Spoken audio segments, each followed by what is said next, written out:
dar sequência à nossa série de vídeos falando sobre ufologia. E desta feita, o próximo vídeo, que é o vídeo de hoje, nós vamos discorrer um pouco falando sobre a panspermia dirigida, que está relacionado intrinsecamente a um dos braços da ufologia. Bem, o que acontece? Assim? A gente sabe que hoje existe um boom de informações na internet, em vídeos, no YouTube, sobre aparições de objetos voadores não identificados, de OVNIs. E eu, como pesquisador do assunto, me considero ufólogo amador, né? Já estou envolvido com o assunto há mais de 10 anos, venho estudando os diversos segmentos que envolvem a ufologia, como a ufologia esotérica, que é um dos braços da ufologia, a ufologia científica, que é muito bem defendida e debatida aqui no Brasil, os crop circles, né, que são aqueles círculos, agroglifos, como eles são conhecidos em português, né, os agroglifos, que são aqueles sinais que são feitos em plantação, até onde é verdade, até onde é ficção, os casos de abduções que nós iremos falar aqui. Nos vídeos anteriores nós falamos sobre a presença dos objetos voadores na arte da Idade Média, em quadros, né, em acervos de pinturas da Idade Média. Falei um pouco sobre a presença de objetos voadores cunhados em moedas, né, brasões, também da Idade Média. Citamos a Madonna, né, a Nossa Senhora Madonna, o quadro famoso que aparece a imagem do OVNI atrás da imagem da santa. Então, uma série de aspectos. Falamos sobre Eric von Däniken, né, que é um do Papa da ufologia no mundo. E discorrendo sobre esse assunto, hoje eu vou estar falando sobre panspermia dirigida, que é um dos braços da filosofia ufológica. Né? Então, o que acontece? A ufologia ela tem diversos segmentos que foram se desmembrando e cada grupo vai dando uma explicação, vai se especializando numa área. Então, a panspermia, na verdade, dirigida, era uma proposta que foi feita no final do século XIX, para que você possa saber, e é uma das teorias de origem e evolução da vida, na verdade. Ela fala sobre isso. E que afirma que a vida ela é fruto de sementes dispersas no universo e que a Terra é apenas um desses planetas que recebeu essa semente. Essa teoria ela foi formulada e proposta pelo físico sueco Arrhenius. O nome dele é meio complicado, eu vou repetir.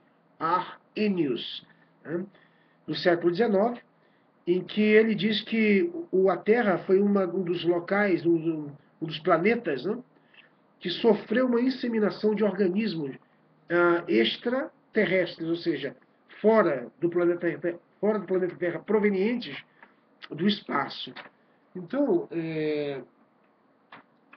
na sequência da explicação, para que você possa entender, em dado momento, né, da Terra já existia, mas talvez a sua forma de vida que era caótica ainda, e uma cápsula, né, talvez viajou de algum canto do universo, de uma nave extraterrestre, ou uma pedra, um meteorito gigantesco, né, encrostado nele, contendo na crosta, né, do meteorito, aminoácidos, células, né, e teriam caído na Terra propositalmente, nada feito aleatoriamente, nada pelo acaso, né, como mostra a teoria de Darwin, mas algo que foi direcionado. Então, panspermia significa isso.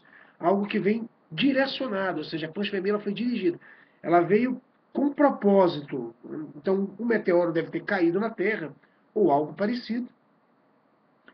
E aí, isso causou talvez um impacto da Terra terrível, talvez uma grande explosão, algo impactante que conseguiu espalhar átomos, né, espalhar vida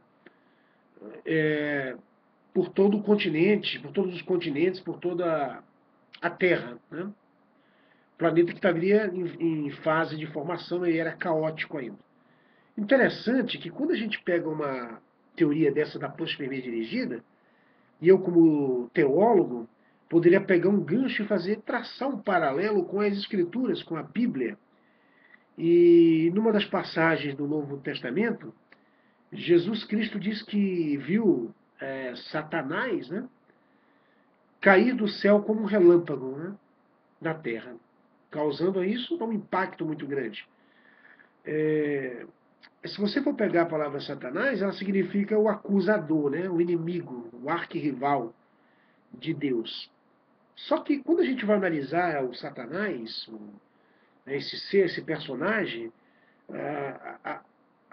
90% das pessoas, e eu acho que 85% dos teólogos, esmagadoramente, eles analisam, fazem uma análise dentro de uma perspectiva contextual, ou seja, dentro de um contexto judaico-cristão, né, um contexto religioso.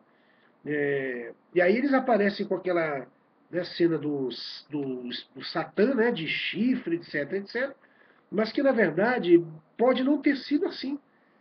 Pode não ter ocorrido assim. Na verdade, ele seria talvez um alienígena, realmente um ser. Isso é uma teoria, né, que eu estou levantando com base na panspermia dirigida. Então, em dado momento, ele caiu aqui, a vida surgiu tudo concomitantemente, junta, né? Tudo junto concomitantemente. No mesmo momento, ocorreram, além da vida na Terra, a chegada desses seres aqui, que foram definidos, tiveram por definição, por assim dizer, este nome, né, essa nomenclatura, esse nome, Satanás, que na verdade vem do aramaico Satanaia, e cai no hebraico como Hassatã ou Satanás, né, que tem o mesmo significado. Então, na minha visão, eu como teólogo mesmo, eu tenho uma definição hoje diferente de interpretação. Então, eu defino essa questão da panspermia com a queda de seres que talvez se rebelaram de um outro grupo, eram grupos de extraterrestres, e uns de uma federação do bem e outros de uma federação rebelde, que se rebelaram e saíram na tentativa de colonizar, povoar os mundos e tal. Bom, isso, claro, você vai dizer, bom, esse professor deve estar fumando alguma maconha e tal, bebeu, tomou chá do Santo Daime, ou alguma coisa assim. Bom, é um direito seu, eu não estou afirmando isso, eu não estou afirmando nada, né? Eu sou partidário da famosa frase, né, de Sócrates, em que ele diz, só sei que nada sei. Então eu apenas estou especulando, pelo menos eu tenho a coragem de vir aqui especular, quanto que a maioria nem isso faz. Então eu estou vindo aqui, estou especulando, e estou dizendo que é o que eu acredito que possa ter acontecido. Há uma evidência. Eu não estou afirmando categoricamente que seja isso. Eu estou te dizendo que esta é uma vertente que poderia ser certamente considerada. Entretanto, panspermia é isso. Então, a vida existia em diversos pontos já do planeta, antes de existir na Terra, e essa vida viajou para cá, em dado momento, pela autorização, foi outorgado por uma mente inteligente, né, que eu acredito que nós damos o nome de Deus, chamamos de Jeová, Yahvé, Elohim, né? Tem gente que chama até Deus de Jesus Cristo, que tem gente que faz essa confusão, que Deus é Jesus Cristo. Pronto, Jesus é o Filho de Deus, mas tem gente que diz que ele é o Deus Todo-Poderoso, que criou todas as coisas. Então eu respeito a opinião de todo mundo, estou apenas colocando aqui as vertentes. Então cada um tem a sua forma de acreditar em Deus, né? E a minha concepção mesmo teológica, né? Como bacharel em teologia, como professor de grego, estudei, sei um pouco, não vou dizer que sei tudo. Então, na minha teoria, eu acredito que a panspermia dirigida tenha acontecido e automaticamente, naturalmente, com a chegada da vida na Terra, esses seres vieram atrás. A razão eu não sei explicar, não saberia dizer para você, mas isso é uma situação que eu acho que é muito pertinente, que deveria ser olhada com muito carinho. Enfim, essa teoria, só para concluir, né, ela foi formulada pelo Arrhenius, né, que é o nome de um cientista físico sueco, do século XIX, e ela até hoje não foi, por incrível que pareça, por ninguém desmistificada ou contestada.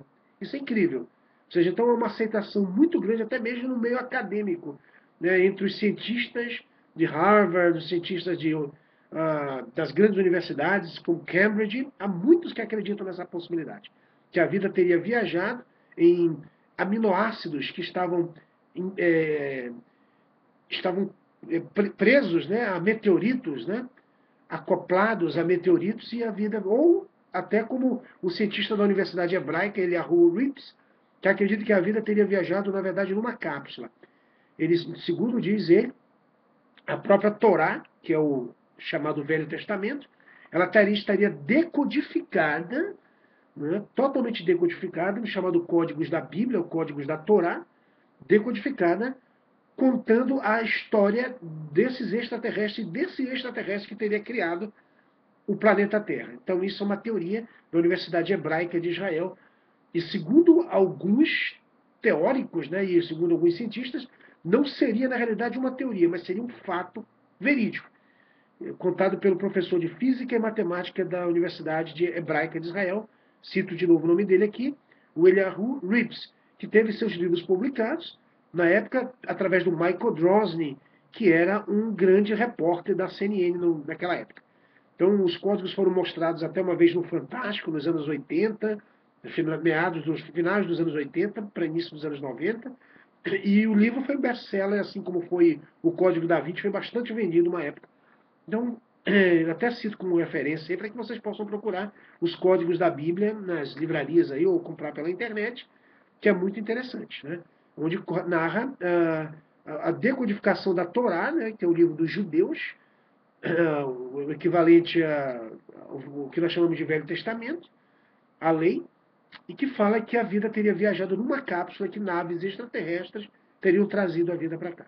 Então, gente, hoje a gente vai ficar por aqui, são 12 minutos de vídeo em que a gente falou um pouco sobre panspermia dirigida. Viremos com mais temas ainda sobre ufologia, né, e também temas teológicos no futuro.